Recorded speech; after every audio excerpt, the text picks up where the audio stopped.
Queridos amigos, que alegria podemos mais uma vez, nesse programa, estudando as obras de André Luiz, pela nossa querida TV A Caminho da Luz, o livro Ação e Reação. Esse é o segundo programa, é o segundo vídeo desse capítulo maravilhoso, que tem como título Resgate Interrompido. Inicio o programa dizendo, será que eu ou você que está nos assistindo nesse momento, será que nós também não estamos interrompendo o processo kármico que a vida nos ofereceu, seja no campo do nosso lar, da sociedade em que vivemos?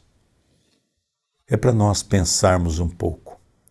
Hoje nós vamos ver a história de uma família, dando continuidade, 5 pessoas, onde o marido se envolve com uma moça, o lar fica um inferno, ele planeja em matar a esposa, a espiritualidade ligada à mansão paz faz ali uma situação pela qual isso não aconteça, e ele então tem a oportunidade da separação, sem ter que matar a mulher, como ele havia planejado. Então vamos ver a continuidade dessa história, vale a pena. Tudo bem, André Luiz? Tudo bem, querido Sérgio? Que alegria podermos dar continuidade no capítulo 14, que particularmente tocou muito o meu coração por ver o sacrifício e a abnegação de Marcela. Rogo à espiritualidade amiga que nos envolva em mais um programa, em mais uma gravação, e cumprimento o nosso telespectador do plano físico e do plano espiritual, já que também há muitos espíritos acompanhando o nosso programa. Vamos então dar continuidade ao capítulo 14. Tomando-nos à conta de mensageiros do céu, na cristalização dos hábitos em que comumente mergulham as almas encarnadas, ajoelhou-se e rogou amparo. Então, recapitulando, né? Depois daquele momento onde a menina começa a gritar no quarto, pedindo para que o pai não matasse, e ele tinha uma afeição muito grande pela menina. E a menina tinha acabado de acordar de um sonho que logicamente foi uma indução da espiritualidade, que nós chamamos de pesadelo, e todos acordaram. E a mulher foi para perto dele e viu a arma, e ela pensou que ele estava despedindo das crianças e ele ia se suicidar. E ela então, envolvida por Silas, Silas diz, através dela, não faça isso. Se você não está satisfeita com o lar, você separe, peça o desquite, e eu vou cuidar das 3 crianças com muito amor, vou trabalhar, mas vou manter uma casa voltada para a harmonia. E ele então era o que ele queria. Ele tinha medo de sair de casa, então planejou a morte à esposa. Então agora nós vamos ver o desenrolar dessa história. Por isso que Silas a envolve depois de uma prece, e nós vemos aqui que envolve a alma dela para que ela pudesse, nessas preces, juntos, poderem agradecer a Deus por mais um dia de existência. Lembre-se, por mais difícil que seja o nosso dia, tudo passa. Continua. Silas, porém, soergueu-a bondoso e explicou. Marcela, somos apenas teus irmãos. Reanima-te. Não te encontras sozinha. Deus, nosso Pai, jamais nos abandona.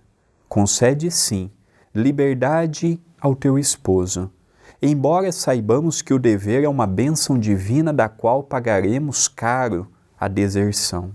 Que, e o deu, rompa os laços respeitáveis dos seus compromissos, se é que julga seja essa a única maneira de adquirir a experiência que deve conquistar. Então aqui, André, é um texto meio longo, mas vamos tentar falar um pouquinho, não é? Para a gente não perder o fio da meada. Porque como a esposa estava envolvida naquele momento pelos pensamentos de Silas, Talvez ela poderia ter dito assim, mas que bobagem que eu fiz. Eu não deveria ter falado para ele sair de casa. Então Silas agora sente a necessidade de dizer a ela: somos seus irmãos. Estamos aqui para te ajudar. Você tomou uma correta decisão. Deixe ele seguir os seus caminhos e você nunca há de ser desamparada. Então nós percebemos aqui que é o momento de dar força a essa irmã para que ela possa prosseguir sabendo que com 3 crianças não vai ser nada fácil trabalhar e manter uma casa. Sem sombra de dúvida, o trabalho de Marcela, a abnegação dela, o esmero que ela demonstra na criação dos filhos e na administração de um problema como este, é de louvarmos uma mulher dessa. Nós, por um problema muito pequeno, já descabelamos, alteramos a voz, brigamos, xingamos, entramos no estágio melancólico. Quando uma coisa pequena foge do nosso controle, imagina uma mulher enfrentando o que essa mulher está passando. Eu, com 31 anos de idade, eu não passei uma situação igual ela passou. Sendo traída, ter um marido alcoólatra que agride o filho, ela não podendo fazer nada, os pais numa outra cidade, ela tudo tolerando com renúncia. Essa aqui é uma mulher que vemos e devemos sempre valorizar o esforço e a sua dedicação. E é o que Silas transmite a ela. Continua: haja, porém, o que houver, ajuda-o com tolerância e compreensão. Não lhe queiras mal algum. Antes roga a Jesus, o abençoe e ampare onde esteja, porque o remorso e o arrependimento, a saudade e a dor, para os que fogem das obrigações, que o Senhor lhes confia, convertem-se em fardos difíceis de carregar. Sabemos que a Ele te ligaste em sagrada aliança na empresa redentora do pretérito próximo. Ainda assim, se ele esmorece à frente da luta, em pleno exercício da faculdade de escolher, não será justo lhes violentes o livre-arbítrio, impondo-lhe atitudes que a ele compete cultivar. E o deu ausenta-se agora dos contratos que abraçou, a benefício de si mesmo, e interrompe o resgate das contas que lhe são próprias. Voltará, porém, mais tarde, aos débitos que ouvida, talvez mais onerado perante a lei. Não te lamentes, contudo, e segue adiante, sejam quais forem as lutas que te descerrem ao coração, resigna-te e não temas. Faze dos filhinhos o apoio firme na caminhada. Todo sacrifício edificante no mundo expressa enriquecimento de nossas almas na vida eterna. Renuncia, pois, ao homem querido, respeitando-lhe os caprichos do coração, e aguarda o futuro com esperança. Maravilhoso o ensinamento de Silas. Se ele quer procurar um outro caminho, não há problema. Tenha a força e a coragem que os teus filhos te dão. Siga os teus passos. Ele agravará o retorno ao mundo espiritual, deixando um compromisso que ele mesmo assumiu antes da encarnação. Nós vamos perceber na continuidade da leitura que ambos estiveram na mansão paz, ambos assumiram esse compromisso, mas quando assumimos um corpo físico, pelo nosso livre-arbítrio, se eu quero desfazer o compromisso que eu fiz, eu tenho esse direito. Marcela e Ildeu vieram com o compromisso de estarem juntos, mas ambos possuem livre-arbítrio. Se cada um quer seguir o seu caminho... E realmente analisando que é um processo reencarnatório que nós chamamos de uma reencarnação programada. Lógico que programada dentro de uma série de dificuldades, de compromissos que, lógico que a chance de acertar é pequena também, porque essas pessoas não se modificaram no mundo espiritual. Elas no mundo espiritual, através da dor, pediram oportunidade para que pudessem se corrigir. Mas quando chegamos aqui com o véu do esquecimento e as facilidades que a vida nos oferece, no campo das nossas vicissitudes, são raras pessoas que conseguem sobreviver a esses ataques. E um outro fator, André, que eu acho importante ao nosso querido telespectador, é que essa mãe também vai livrar essa criança de ficar apanhando todos os dias. Ela está dando uma carta de liberdade ao filho, a ela mesmo, porque a mulher não precisa todo dia fazer com que um homem chegue em casa do trabalho alcoolizado, numa noite de festa com uma amante, ter que ouvir os impropérios que ela ouvia. Então nós percebemos que ela está dando uma carta de liberdade para ela mesma, poder caminhar, poder alcançar a sua evolução. Mas a preocupação de Silas é porque a preocupação de Silas era que ela fosse se revoltar. Isso poderia comprometê-la também. Então aqui é por isso que tem todas essas explicações, né, André Luiz? Sem dúvida.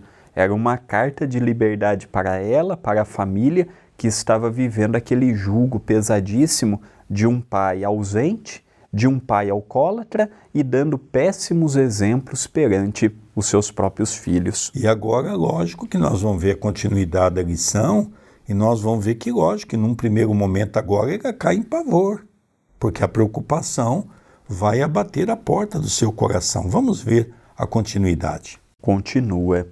E por que Marcela chorasse, receando por vir, em face das contingências materiais, Silas afagou-lhe a cabeça e asseverou prestimoso: para mãos dignas jamais faltará trabalho digno.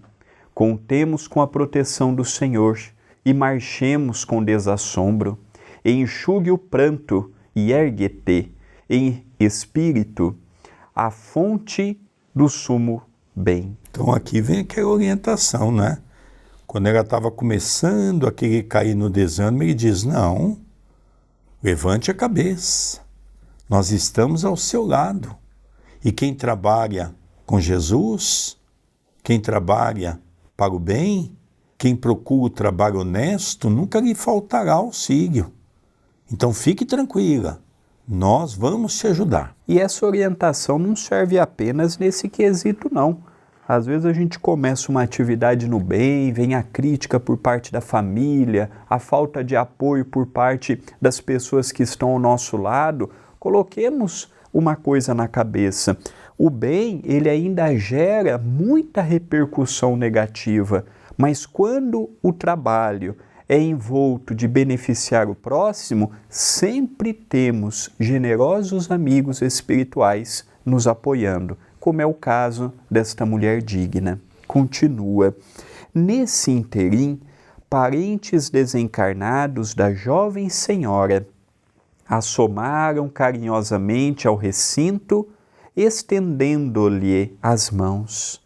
E nosso orientador confiou-lhes Marcela, chorosa, rogando-lhes ajuda para que a víssemos restaurada. Retiramo-nos em seguida. Então aqui nós vemos, né? Percebeu-se também que no ambiente estava aqueles familiares que tinham um carinho por ela, por Marcela, pelos filhos, né? Até mesmo pelo Iudeu. Ele naquele momento é um doente da alma. aonde se deixou levar pelas vicissitudes da vida, que nós não estamos dizendo que ele é um homem ruim, ele é um homem ignorante, mas não ruim às vezes, não é? Ele se deixou levar, porque nós já vimos também, numa determinada altura da leitura, quando diz que antes de ele conhecer aquela jovem Mara, ele vivia bem dentro de casa. Então nós vimos que ele teve uma modificação de conduta. Então vamos acompanhar agora como é que vai transcorrer essa convivência. Continua. Foi então que nossas perguntas explodiram, insopitáveis. Por que Marcela, meiga e honesta, era odiada pelo esposo assim tanto? Por que a preferência de Ildeu pelas filhinhas, com tanto desdém pelo primogênito? E a separação em perspectiva? Seria justo procurar o nosso mentor, fortalecer aquela mãezinha desventurada para o desquite, ao invés de incentivá-la à recuperação do amor e do devotamento do companheiro? Então aqui nós vamos ver as perguntas que tanto André Luiz quanto Hilário têm, com certeza é a pergunta que eu e você que está estudando aí desse outro lado também tem. Primeiro, por que uma mulher honesta dessa natureza tem que passar por tudo isso? Segundo, por que ele tem um amor desvelado pelas duas meninas? Terceira, por que ele nutre aquele ódio pelo filho primogênito, o filho mais velho? Então são perguntas que vão eclodindo-se ao longo daquilo que vai sendo colocado. E outra, por que Silas, ele de uma certa forma envolve aquela irmã e propõe a ela que dê a ele o desquite? Ou seja, será que está correta a condução desses assuntos? Por que tudo isso? E agora nós vamos estudar o porquê dessa história toda. Apenas um ponto que me chamou a atenção: o Espiritismo é a primeira religião cristã a colocar nos seus livros doutrinários, na sua base, já em 1863, 64, quando foi publicado o Evangelho segundo o Espiritismo, um capítulo inteiro falando sobre o divórcio.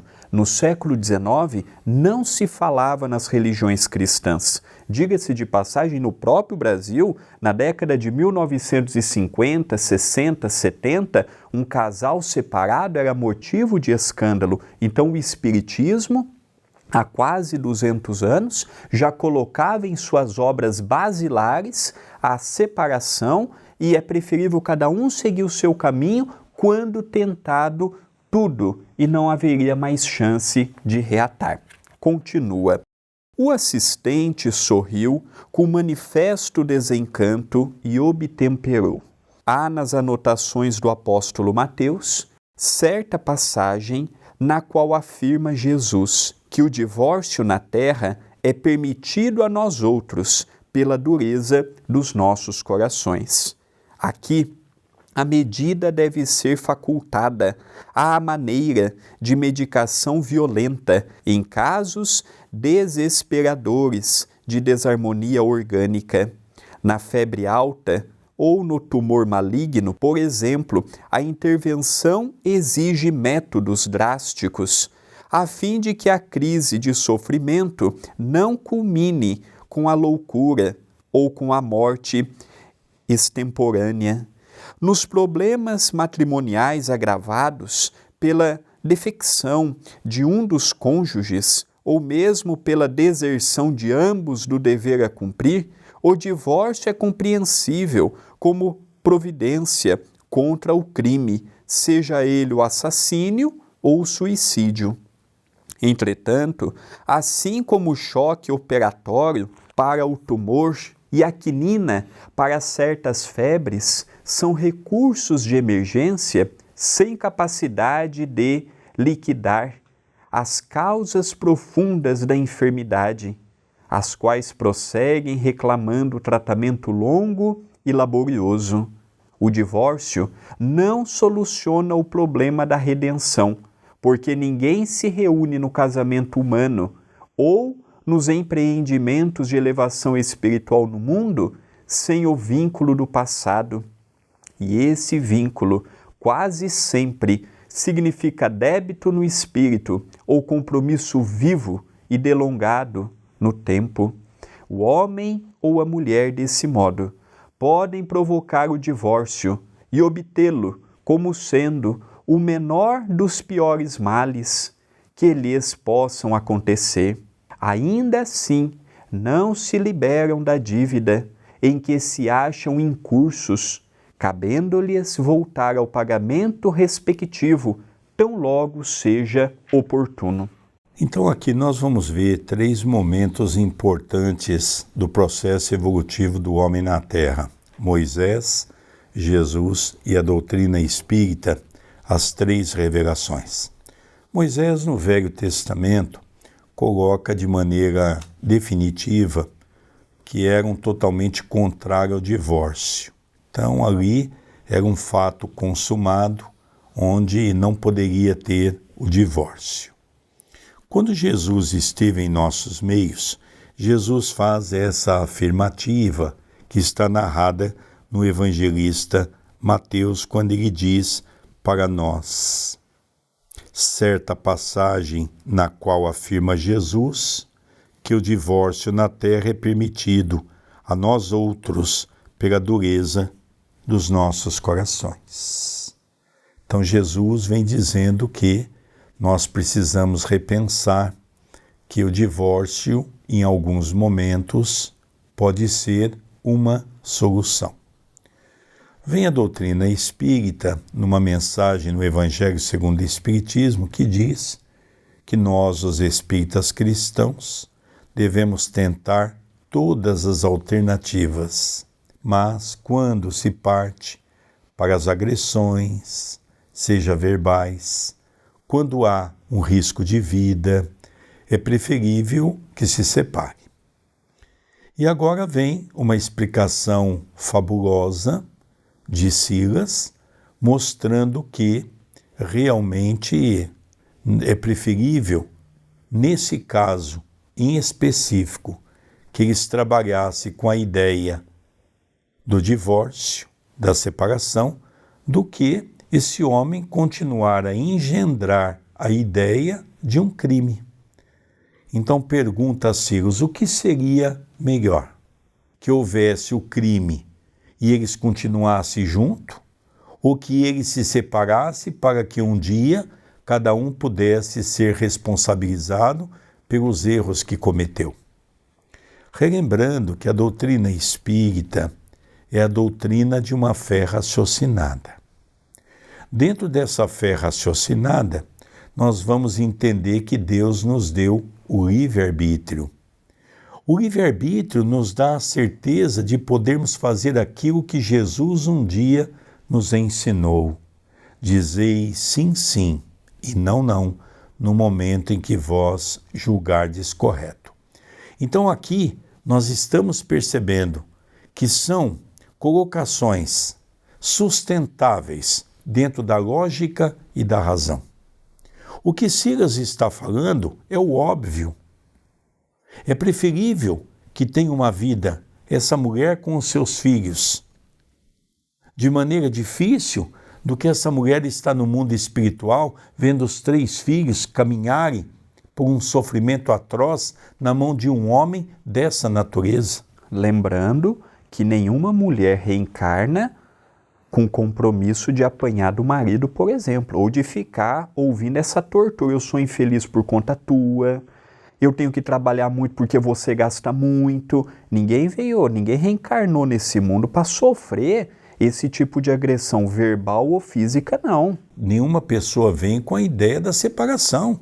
Isso são atitudes que nós vamos tomar pelo nosso livre-arbítrio. Por isso que o nome do capítulo é Resgate Interrompido. Se eles se separarem, cada um seguir o seu caminho, num futuro haverá necessidade de virem novamente para resgatar. Olha que interessante. E, na verdade, quem está deixando de assumir o compromisso é ele. Vamos deixar bem claro aqui. Ela não. Ela está com o propósito de manter a família. Ela só está tomando essa resolução, deixando a ele a liberdade de seguir o seu caminho, se assim ele quiser, porque ela está se sentindo acuada. Então isso é uma coisa importante. Ah, não, mas houve aqui um consenso. Diga de passagem, essa ideia não existe. Porque é comum esse marido sair falando para todo mundo que houve uma separação porque ela também concordou e ela queria. A gente está sempre se escorando na ignorância dos fatos. Isso não é real. Ela está aceitando algo que ele está procurando. E lembrando também que Silas não tinha autoridade para dar esta opção. Silas levou esta opção orientado em Mansão Paz e chancelado por Sâncio. Silas é um companheiro como outros em Mansão Paz. Ele não tem autonomia para interferir num projeto reencarnatório. Ele está ali, ele com certeza levou o problema para Mansão Paz, ouviu as orientações e, revestido da autoridade que Mansão Paz deu a ele, executou o que foi pedido. E uma coisa também, né, André? Ele estava entre a espada e a cruz, como a gente fala no dito popular. Ou ele permite que aquele homem matasse aquela mulher, que não tinha outra alternativa, ele já estava com a arma nas mãos, ou ele agisse para que pudesse, porque se ele não matasse naquele dia, ele ia matar no dia seguinte. Ele já estava com o plano arquitetado. Então isso aqui não precisa reunir tanta gente para decidir uma coisa óbvia. A vida em primeiro lugar. Continua. E por que as nossas muitas interrogações pairavam no ar, o generoso orientador prosseguiu. No caso de Ildeu e Marcela, já meticulosamente estudado em nossa mansão, temos duas almas em processo de reajuste. Há vários séculos, para não perdermos em cumpridas perquirições, convém lembrar tão somente algumas notas da existência última em que ambos, como marido e mulher, aqui mesmo no Brasil, se entregaram a difíceis experiências. Ele, depois de casado, continuou irrequieto entre a irresponsabilidade e a aventura, nas quais seduziu duas moças, filhas do mesmo lar.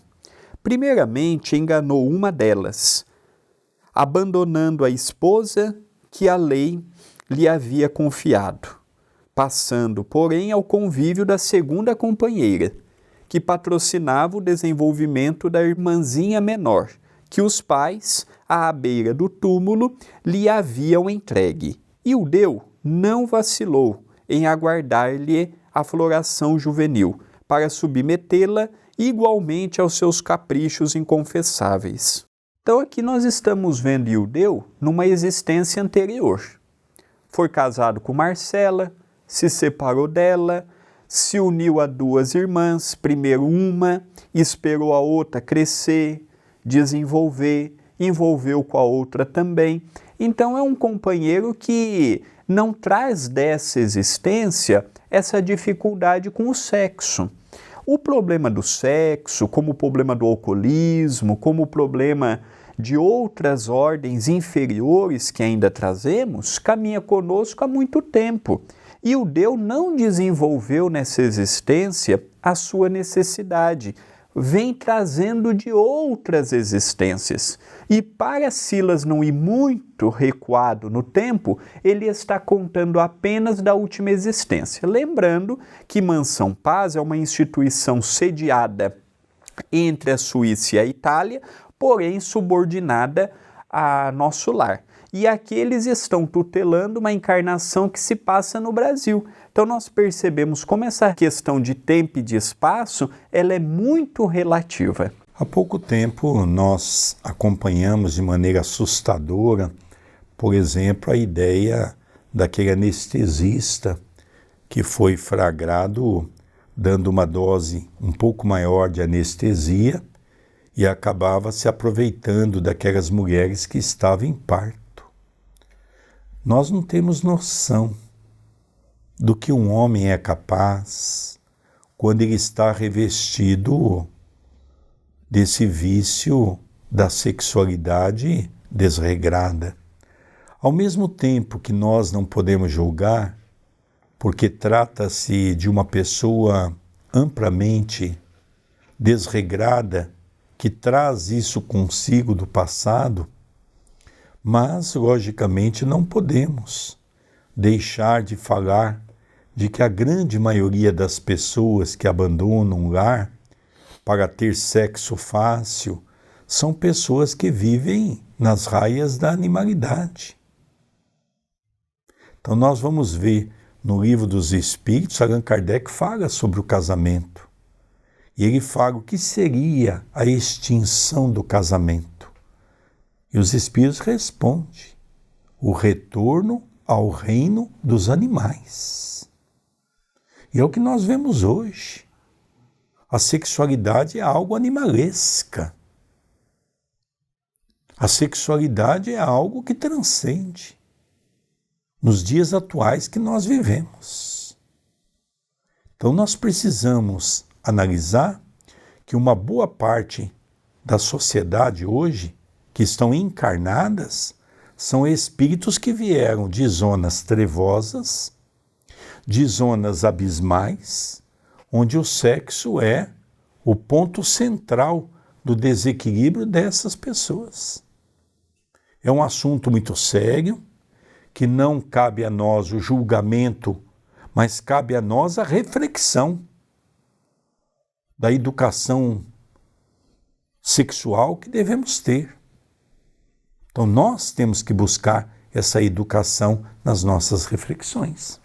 Entrando em franca decadência moral, precipitou-as no meretrício, em cujas correntes de sombra as pobres criaturas se viram quais andorinhas aprisionadas na lama.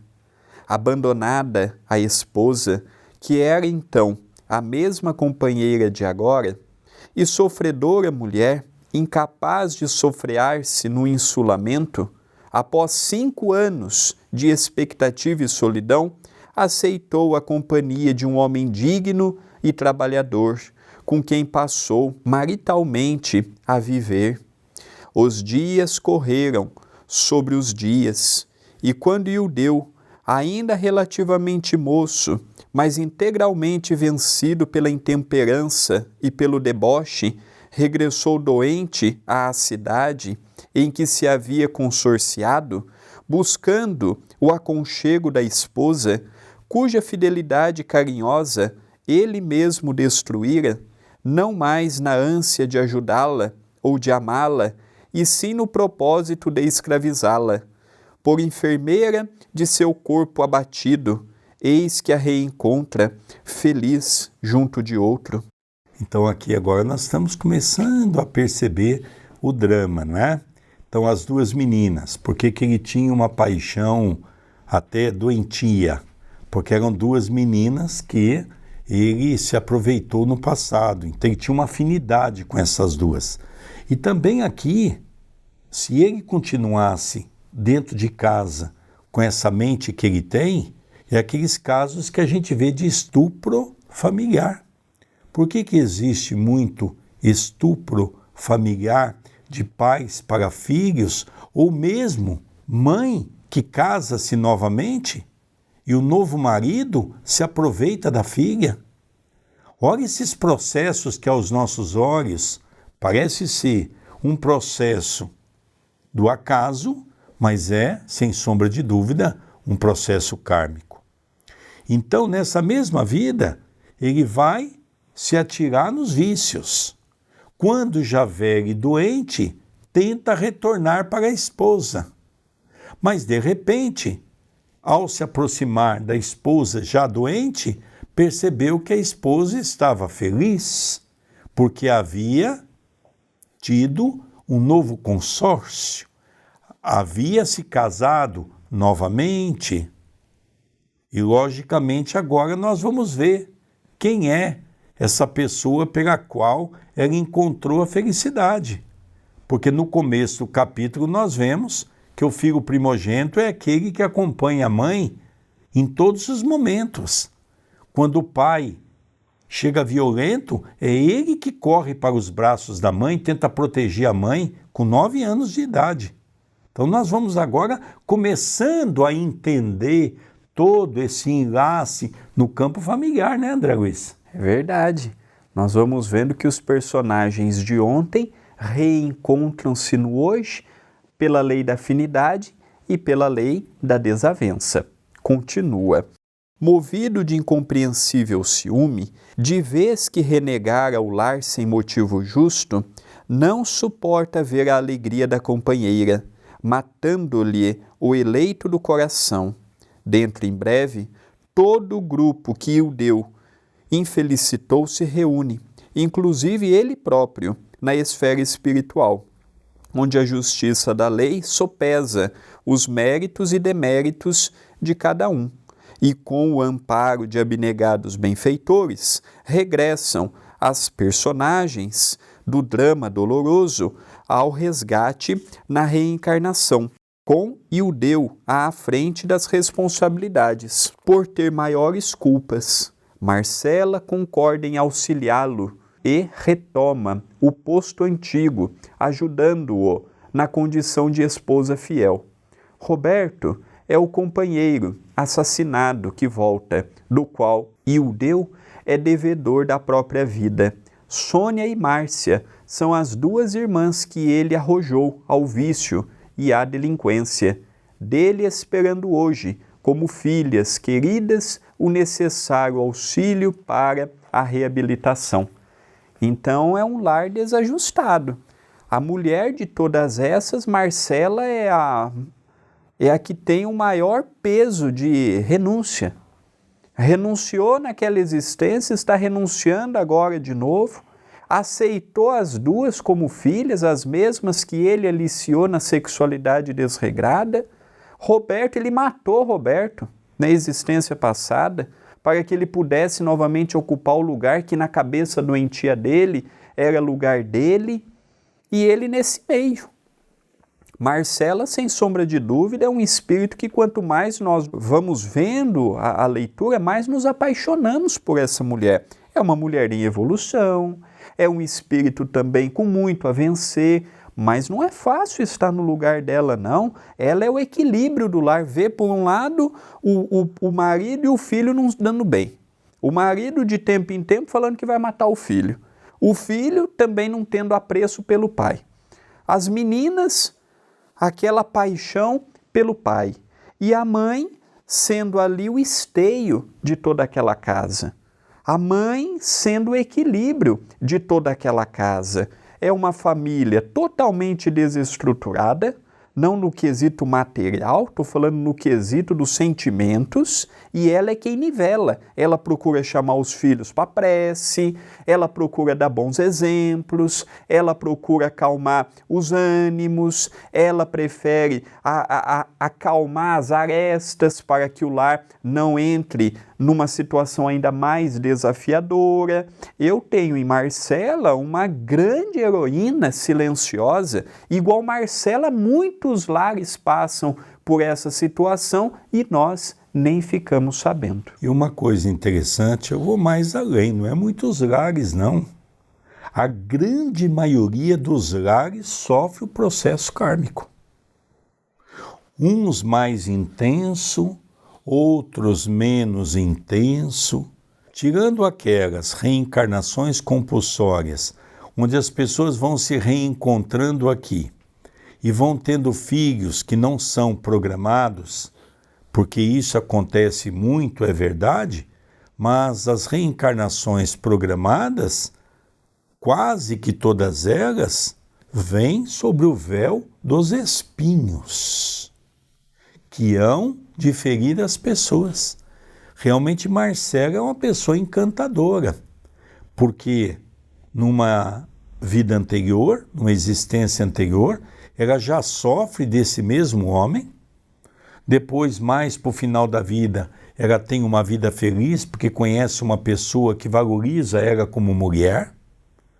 Quando todos estão no mundo espiritual, ela concorda em retornar, até mesmo para fazer com que o Deu e o seu marido, que foi morto pelo ex, pudesse se reencontrar numa tutela familiar, e o Deu como marido novamente, e ele como filho. Então a gente vê aquela raiva dele para com o filho, né? Ele mesmo demonstra num dia que ele diz que se ele pudesse ele matava o filho, ou seja, matava novamente, porque ele já matou ele numa vida anterior, simplesmente porque fez da sua ex-esposa a felicidade. Então nós vemos aqui que é um quadro de um ser personalista, porque ele continua nessa existência atual cometendo esses grandes crimes dos desvarios de que as vicissitudes oferecem para o homem. Vamos continuar a leitura, já que passamos a conhecer agora toda a história. Continua. O assistente fez pequena pausa e acrescentou: vocês não ignoram, porém, que a reencarnação no resgate é também recapitulação perfeita. Se não trabalhamos por nossa intensa e radical renovação para o bem, através do estudo edificante que nos educa o cérebro e do amor ao próximo, que nos aperfeiçoa o sentimento, somos tentados hoje pelas nossas fraquezas, como éramos tentados ainda ontem, porquanto nada fizemos pelas suprimir, passando habitualmente a reincidir nas mesmas faltas. Segundo observam, Ildeu, displicente e surdo aos avisos da vida, é o mesmo homem do passado, buscando a suposta felicidade fora do templo doméstico, desprezando a esposa, querendo estremecidamente às filhinhas, nas quais revê as companheiras do pretérito, e nada faz por perder a instintiva aversão pelo filhinho, em cujo contato adivinha o antigo rival que lhe foi vítima da fúria arrasadora. Essa explicação de Silas parece algo simples, mas não é. É algo de uma complexidade muito grande. Da mesma maneira que a morte não modifica ninguém, o retorno para o corpo físico em uma nova existência também não modifica ninguém. Eu sempre dou no Centro Espírita, quando estudamos André Luiz, o exemplo de André Luiz. Quando nós estudamos a vida e obra de André Luiz, ou seja, Dr. Carlos Chagas, nós vamos ver um homem duro, tinha vícios, um homem que tinha cólera como sua companheira, um homem de difícil trato, um homem que detinha um orgulho acentuado. Isso é narrado pelo seu filho, Carlos Chagas Filho, no livro Meu Pai. Então muitas pessoas dizem, olha, quando André Luiz reencarnar, ele vai ter uma vida de um espírito, que vai ter uma missão fácil. Não é verdade. Não é verdade. Ele tem e vai ter, como todos nós, o véu do esquecimento. Em determinados momentos da vida, ele vai ter a oportunidade de cair nas vicissitudes que ele mesmo sempre teve. E aqui ele vai poder ter a opção, ou cai novamente, ou reergue. Mas não significa que vai ser uma reencarnação fácil. Isso não. Então nós vemos aqui, eu estou dando um exemplo, porque a gente faz uma confusão danada. Vamos relembrar que André Luiz é um espírito na mesma situação que todos nós numa casa espírita, que já trabalhamos como médiums, que já trabalhamos na comida fraterna, na sopa fraterna, no café solidário, numa mesa mediúnica, numa sala de passe. Não é porque estamos desenvolvendo essas atividades que somos espíritos perfeitos. Não é isso. Por isso que no Evangelho segundo o Espiritismo tem aquela frase que, ao meu modo de ver, é magnífica. Se reconhece o verdadeiro espírita pela sua transformação moral e pelos ensejos que o faz de corrigir as suas más inclinações. Então, o Iudeu é um homem como nós, que também carregamos os nossos erros do passado. É importante essa colocação de Silas para a gente não se perder. Continua. Mas, indagou Hilário, se ele não encontra em Marcela o amor integral, por que razão ainda agora, na presente romagem terrena, a teria desposado? A afetividade juvenil não é sinal de confiança e ternura? Sim, encareceu Silas bondoso. É preciso considerar que nos achamos ainda longe de adquirir o verdadeiro amor, puro e sublime. Nosso amor é, por enquanto, uma aspiração de eternidade encravada no egoísmo e na ilusão, na fome de prazer e na egolatria sistemática, que fantasiamos como sendo a celeste virtude. Por isso mesmo, a nossa afetividade terrestre, quando, na primavera, dos primeiros sonhos da experiência física, pode ser um conjunto de estados mentais, consubstanciando simplesmente os nossos desejos. E nossos desejos se alteram todos os dias. Em razão disso, recordemos o imperativo da recapitulação. Nessa ou naquela idade física, o homem e a mulher, com a supervisão da lei que nos governa os destinos, encontram as pessoas e as situações de que necessitam para superarem as provas do caminho. Provas indispensáveis ao burilamento espiritual que não prescindem para a justa ascensão às esferas mais altas. Assim é que somos atraídos por determinadas almas e por determinadas questões, nem sempre porque as estimemos em sentido profundo, mas, sim, porque o passado a elas nos reúne, a fim de que por elas e com elas venhamos a adquirir a experiência necessária, a assimilação do verdadeiro amor e da verdadeira sabedoria. É por isso que a maioria dos consórcios humanos, por enquanto, constituem ligações de aprendizado e sacrifício, em que muitas vezes as criaturas se querem mutuamente e mutuamente sofrem pavorosos conflitos na convivência uma das outras. Nesses embates, alinham-se os recursos da redenção. Quem for mais claro e mais exato no cumprimento da lei que ordena, seja mantido o bem de todos, acima de tudo, mais ampla liberdade encontra para a vida eterna. Quanto mais sacrifício com serviço incessante pela felicidade dos corações que o Senhor nos confia, mais elevada ascensão à glória do amor divino.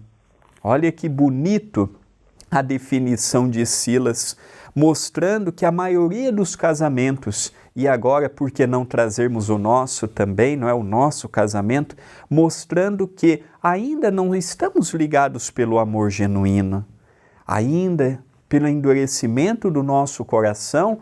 Se nós soubéssemos verdadeiramente o sentido da palavra amor, não diríamos mais que amamos ninguém, porque em essência nós ainda não amamos. Somos muito egoístas, ciumentos, possessivos, não conseguimos ver nada além do que aquele momento a nossa visão estreita, e que pelos reencontros de ontem e do hoje, vamos tendo a felicidade do acerto. Não acertamos em tudo e não acertamos com todos, mas a experiência é uma bela oportunidade em que estamos tendo para que amanhã, num futuro próximo ou distante, possamos verdadeiramente amar e sermos amados. Lembrando que parece que Silas vai dando em torno da mesma situação, e é verdade. Ele vai mostrando por palavras diferentes a mesma coisa. Que realmente todos nós estamos aqui em processo kármico. Vamos continuar a lição. Continua. Então, aduzi. Nosso amigo Ildeu estará interrompendo o pagamento da dívida em que se empenhou. Isso mesmo. E Marcela? Perguntou Hilário. Garantirá por ele a sustentação do lar? É o que esperamos, e tudo faremos para auxiliá-la, já que o esposo, mais uma vez, faliu nos contratos assumidos. Então aqui é uma coisa muito interessante, não é? Com referência a ele, ele acaba de ter uma falência, ele decretou a sua própria falência. E a pergunta é com referência a Marcela, será que ela vai dar conta da responsabilidade do trabalho de cuidar dos 3 filhos? Vai depender dela. Mas nós estaremos sempre juntos para auxiliá-la, para que ela possa ter o melhor caminho. Por que Silas fala dessa maneira? Porque Silas também não pode tolher o livre-arbítrio dela. Eles vão ajudar, mas ela também tem que ser ajudada. Relembrando que essa criança vai crescer. Essa criança foi o amor dela que trouxe a felicidade para ela na existência anterior.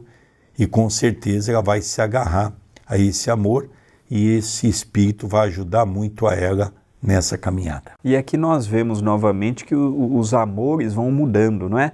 Aquele amor que eu tinha de marido e mulher pode passar a ser um amor filial. Então nós percebemos que o amor, ele realmente é uma caixinha de surpresa. Continua. Não será lícito contar matematicamente com o heroísmo dela à frente da casa? Insistiu meu colega.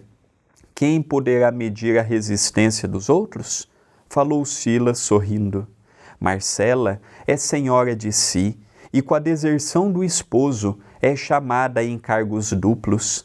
Desejamos sinceramente que ela seja forte e se sobreponha às vicissitudes da existência, mas se resvalar para delituosos desequilíbrios que lhe comprometam a estabilidade doméstica, na qual os filhos devem crescer para o bem, mais complicado e mais extenso se fará o débito de Ildeu, porquanto as falhas que ela venha cometer serão atenuadas pelo injustificável abandono em que a lançou o marido.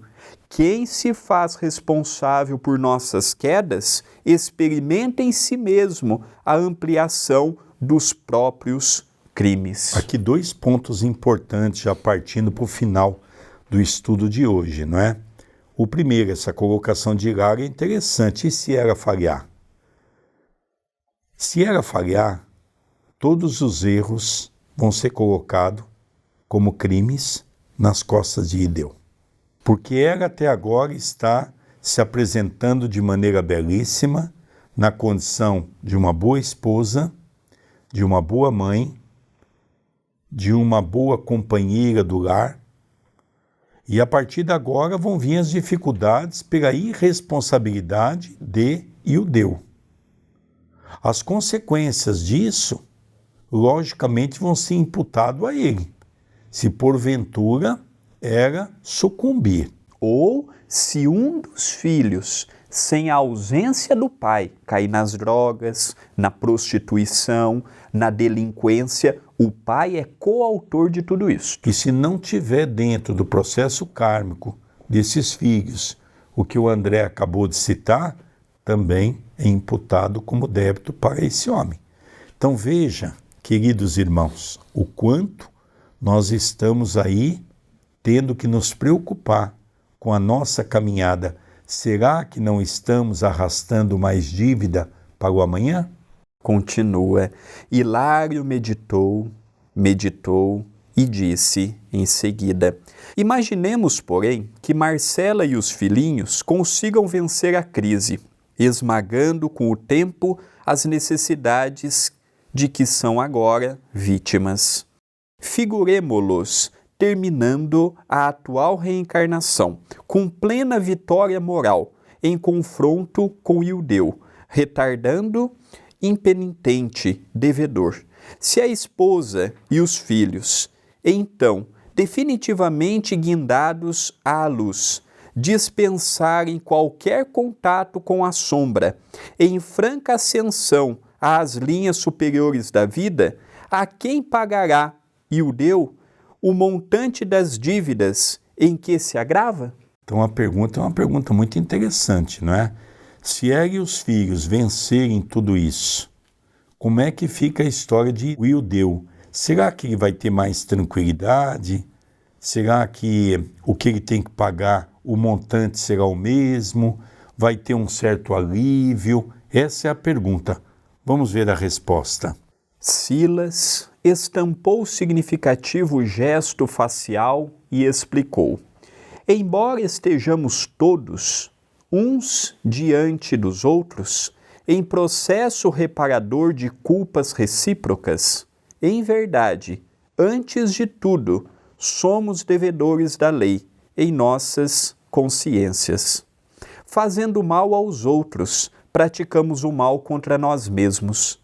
Caso Marcela e os filhinhos se ergam um dia a plenos céus, e na hipótese de guardar-se nosso amigo mergulhado na terra, vê-los-á Ildeu, na própria consciência, sofredores e tristes, quais os tornou atormentado pelas recordações que traçou para si mesmo, e pagará em serviço a outras almas da senda evolutiva o débito que lhe onere o espírito, de vez que, ferindo os outros, na essência, estamos ferindo a obra de Deus, de cujas leis soberanas nos fazemos réus infelizes, reclamando quitação e reajuste. Isso é uma coisa interessante, né? O movimento espírita, às vezes eu fico impressionado. Tem alguns espíritas que dizem assim, quando há uma separação: ah, mas um dia vai ter que retornar. Isso é mentira, é balela. Ninguém tem que retornar com ninguém, não. A lei divina não impõe dessa maneira. Porque aqui a pergunta é muito interessante. E se eles sobreviverem a tudo isso, os filhos caminharem na senda do bem, a mãe conseguir manter a firmeza do lar e todos eles desencarnarem bem, ou seja, convictos, não se envolveram em vícios, mantiveram uma vida tranquila, mesmo passando pelas dificuldades que a vida nos oferece. Então aqui diz o seguinte: Ildeu terá que resgatar um dia, não necessariamente com eles, com a família, mas irá dentro daquele processo de que todos nós somos irmãos, porque somos filhos do mesmo Deus, teremos que trabalhar e muito na seara para com pessoas que detêm a mesma afinidade para podermos crescer. Então não significa, não é, que Marcela vai ter que reencarnar um monte de vezes para ser um instrumento de massacre de um homem dessa natureza, porque assim é a lei até que ele se modifique. Não é assim que funciona e nem pode ser. Ela já está na sua segunda experiência com ele. E com certeza já está quase encerrando esse processo com esse homem. Agora ele vai seguir novos caminhos, e caminhos árduos. E muitas vezes não dá tempo nem de ser no mesmo planeta, porque estamos agora nessa mudança transitória do planeta. Continua. Isso quer dizer, a palavra de Hilário, porém, foi cortada pela observação do assistente, que em lhe surpreendendo as ideias, falou firme. Isso quer dizer que se Ildeu, mais tarde, desejar reunir-se a Marcela, Roberto, Sônia e Márcia, então redimidos nas esferas superiores, deverá possuir uma consciência tão dignificada e sublime quanto a deles, de modo a não se envergonhar de si mesmo, considerando-se a probabilidade de triunfo para a esposa e os filhinhos nas provas árduas que o porvir lhes reserva. Então aqui resumiu o que nós havíamos acabado de comentar. Pode ter mais uma oportunidade com esses 4 espíritos, se eles alcançarem uma evolução pelo esforço da mãe e de cada um deles, logicamente, Ildeu terá uma oportunidade, mas terá que alcançar pelas lutas da vida uma evolução para que possa alcançar o nível que eles estarão para ter uma oportunidade não mais de provas e expiações, não mais de ação e reação, mas sim no campo missionário. Continua: Deus meu, clamou Hilário, triste, quanto tempo então para uma empresa dessas? E quanta dificuldade para o reencontro, se os entes queridos não se dispuserem a esperar. Sim, confirmou Silas, quem se retarda por gosto não pode queixar-se de quem avança, a cada um segundo as suas obras, ensinou o divino orientador, e ninguém no universo conseguirá fugir à lei. Eu e Hilário, profundamente tocados pela lição, calamo-nos confundidos para orar e pensar. O capítulo de hoje, todo o livro é bonito, mas eu me identifiquei muito com esse capítulo 14. O esforço de Marcela, a fragilidade de Ildeu, e aqui me chama a atenção porque muitas pessoas preferem parar a sua evolução e depois reclamar daqueles que continuam o esforço. Ildeu poderá ter sido nós no ontem ou poderá ser nós no hoje. Temos que vê-lo não com raiva, mas vê-lo como se fôssemos nós também nas várias experiências que estamos tendo aqui na Terra. Então que possamos ter a força, a convicção, se estamos num processo de causa e efeito, já que todos estamos inseridos a essa lei, que possamos estar firmes no ideal, mesmo naqueles momentos em que não tenhamos forças para suportar.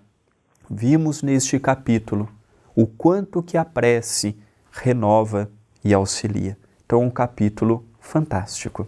Então, André, podemos ir encerrando para nós podermos aí ter uma oportunidade de meditar sobre esse capítulo. E fica aqui o nosso WhatsApp, 19 997 7827 94. Envie a sua mensagem. Queridos amigos, estamos encerrando mais esse programa, estudando as obras de André Luiz, o livro Ação e Reação, esse capítulo fantástico, que é o 2º programa do capítulo 14º, onde nós vemos o fracasso reencarnatório. E aqui, para eu, você, todos nós pensarmos, nós não estamos fracassando na reencarnação atual? Vamos pensar. Um beijo no seu coração, dê o seu gostei e até o próximo programa. Até o próximo programa.